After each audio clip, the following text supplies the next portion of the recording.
Hey everybody, how's it going? It's Russell Matthews here and I'm back with another Canadian benefit update for you. A new study has just come out that claims that 39% of Canadians have no financial plan once these benefits end. And another study by the same institute says that more and more Canadians have a more negative outlook on their financial futures than just a year ago, which makes sense. But when I see headlines like this, as somebody who covers personal finance topics and covers these benefits as well, I thought it was extremely important for me to bring this information to you and talk a little bit about how you can get yourself ready for the future. And I think this problem is even more timely than most people think. If you've watched one of my previous videos, I talked about the CRB, or the Canadian Benefit Blackout. I don't think every single Canadian knows that these benefits are going to run out sooner than they might expect. We know that the government's allocated these benefits to go from September of this year to September of next, but we only have 6 months worth of applications to apply for. So come March of 2021, if you've been applying for these benefits consistently every 2 weeks, then you're going to run out of funds and have 6 months at least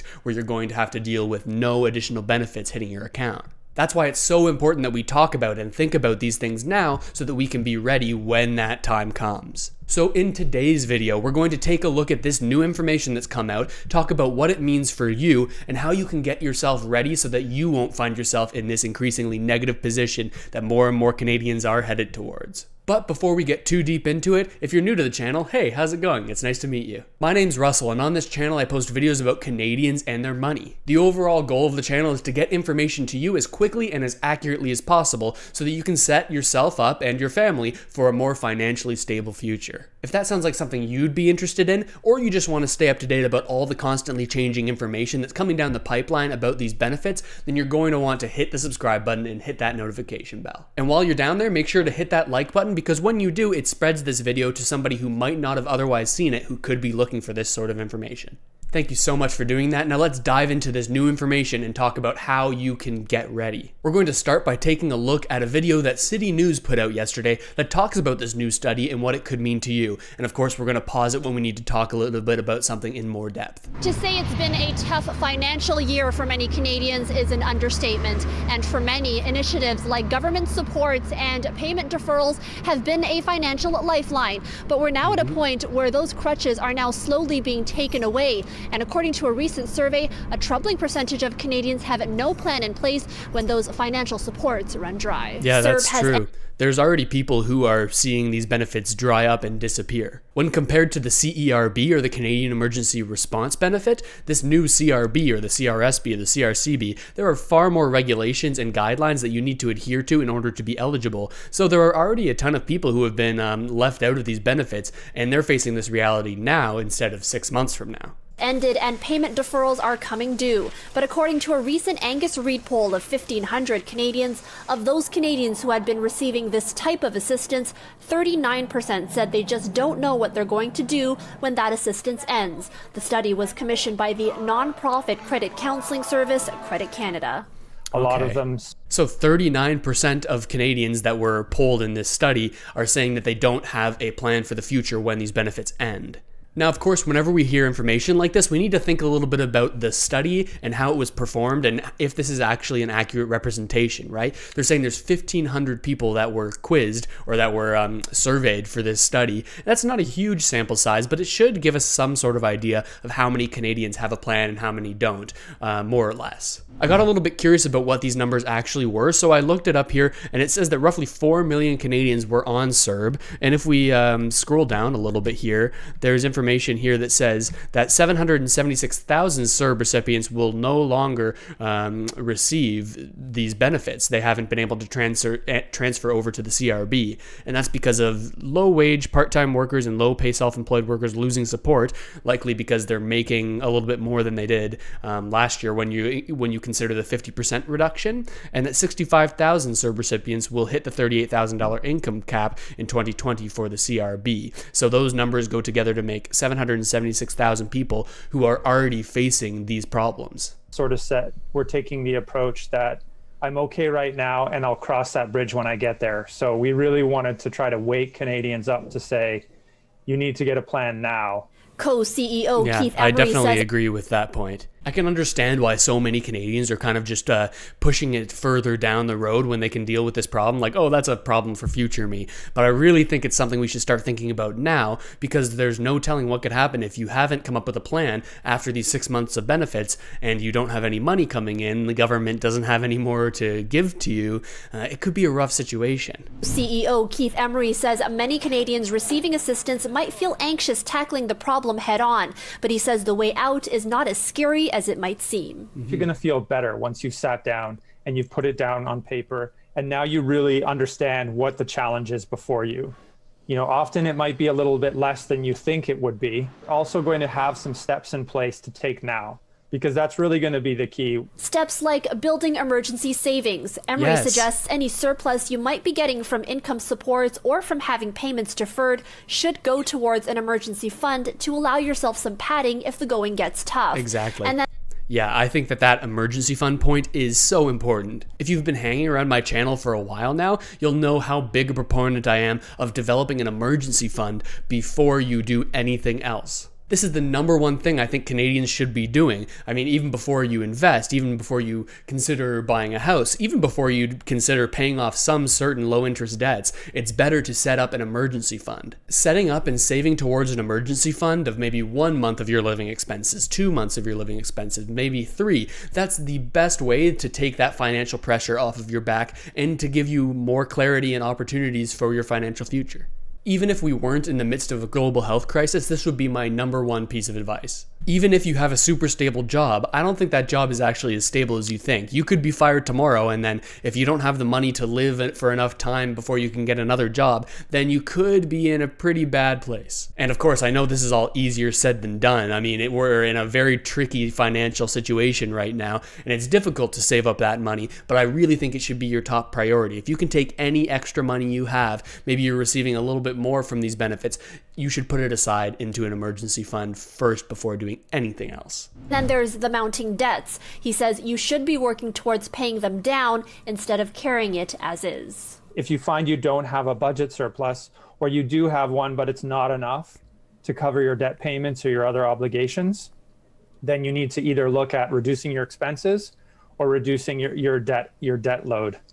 Yeah, that's a good point, but I do disagree with it in some cases. Of course, in most situations, it's best to pay off any debt that you have so you don't have to carry a balance and pay interest on the money that you owe. But for certain low interest loans that you could have, maybe it's a student loan, maybe it's a mortgage on a house, I really recommend that you set up the emergency fund before paying off these debts, because when it comes down to it, that interest rate is so low, it's not going to make a huge effect. But when it comes to most consumer credit, that's credit cards or maybe high interest lines of credit or other debt that you might have that's at a higher interest rate, yeah, it's always best to pay that down, because there's no way that your emergency fund or even an investment could outperform a 26% interest rate that's on a credit card. When you pay down those high interest rates, it's like you're immediately making a return on your investment of that amount of interest that you would have been paying otherwise. From there, you may need to get creative with finding new ways of dealing with income. Meanwhile, the team behind the Landlord Credit Bureau, a credit reporting agency,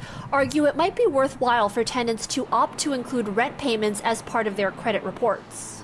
Even if they are facing financial difficulty and aren't able to pay their full rent in the month, as long as they speak to their landlord and work out a reasonable payment plan, even if that payment plan is paying only a portion of the otherwise due rent, then that can be reflected with Landlord Credit Bureau and still have only a positive impact on their credit report. Okay, so that's a little bit of a different storyline, and it kind of relates, but it kind of doesn't. If you haven't heard of it before, the Landlord Credit Bureau is this new sort of agency that's coming in and is allowing tenants to use their consistent rent payments to increase their credit score. But on the other side of the coin, if they're signed up with the Landlord Credit Bureau and they aren't able to pay rent and they don't talk to their landlord, then they could see a negative impact on their credit score. If you haven't seen any of my previous videos on credit scores, they're pretty important when it comes to borrowing money and being allowed to borrow money and at what interest rate you can borrow money, but that's a topic for a different video, I think. Choose Credit Canada says if you're receiving any kind of financial support that may run out, you have to start planning now. And remember, you're not alone. They suggest either speaking to a trusted family member or friend about a financial plan or using one of the nonprofit's debt counselors. For City News, I'm Erica Natividad. Okay, so that's that story. All in all, there are some pretty good tips in there. I really like how they talked about the emergency fund, and I think this is a message that more Canadians need to hear, that should be their top priority before buying anything else. This is the website where the study was actually taken from. That's Angus Reid. And here on a similar study, it actually talks about how Canadians are less optimistic about their financial futures when compared to last year, as we saw an increase in 2018 and 2019. Let's take a look at it. Back in 2018, the number of Canadians saying their standard of living will improve over the next 12 months had nearly doubled from 16% to 30%. But now 35% of people say that their economic outlook for the next year has gotten worse. And for people in Alberta, this is up to 51%, and it's 47% among those whose household incomes are less than $25,000 a year. So it proportionally impacts people who make less money in each year. And that's what can be so frustrating about this situation. It seems like the people who were worse off to begin with, who aren't making a ton of money, are the ones that are more dramatically impacted over this whole pandemic. Many of the middle-class jobs that we saw lost at the beginning of the pandemic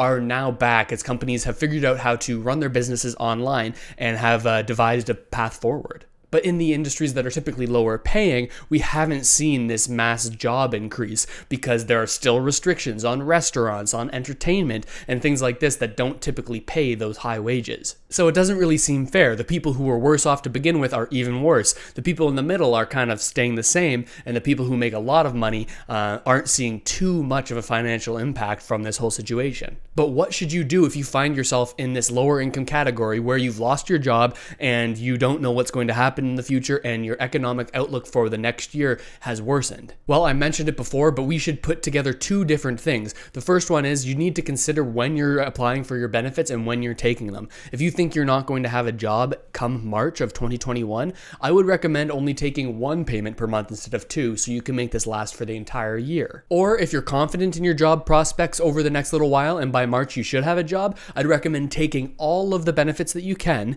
and using the extra money or the surplus that you have to develop this emergency fund. You can figure out how much you should save in this emergency account based on how much you spend in a month. And if you're not tracking your expenses right now, that's a thing I really recommend, and you can do this pretty much completely automated through services like mint.com. But once you have an idea of what you're spending, you want to get that emergency fund up to 1, 2, or even 3 months, or even longer. I mean, I really recommend making a large emergency fund, but this is going to give you a runway, so if anything bad happens, you lose your job in the future, you don't know how you're going to survive after these benefits. It gives you that little bit of wiggle room so you have time to figure things out. If you don't have an emergency fund, and you didn't have an emergency fund before, it's so easy to get on the slippery slope of borrowing money to pay for your living expenses. If you have this runway, then you're not forced to do that, and you have the time and the freedom to make the decisions that are best for you. If you want more information about how to set up these emergency funds and what I recommend doing after you have that fund set up to better yourself for your financial future, then make sure to let me know down in the comments that that's something you'd be interested in. And I really want to know what you have to say about all this. Are you somebody who falls into the category of not having a plan for once these benefits dry up? And do you think it's fair that the people with the lowest income are more heavily impacted by all of this than the people who are already wealthy? And while you're down there, make sure to hit that like button and turn it blue, because when you do, the video gets sent to hundreds of people who couldn't have otherwise seen it. And of course, if you haven't already, make sure to hit the subscribe button and the notification bell. I'm coming out with updates like this consistently, so you're bound to learn something that could help you in your future. And with all of that said, thank you so much for watching, everybody. I really hope this video has made you think about how you're going to plan for the future, and I'll see you next time.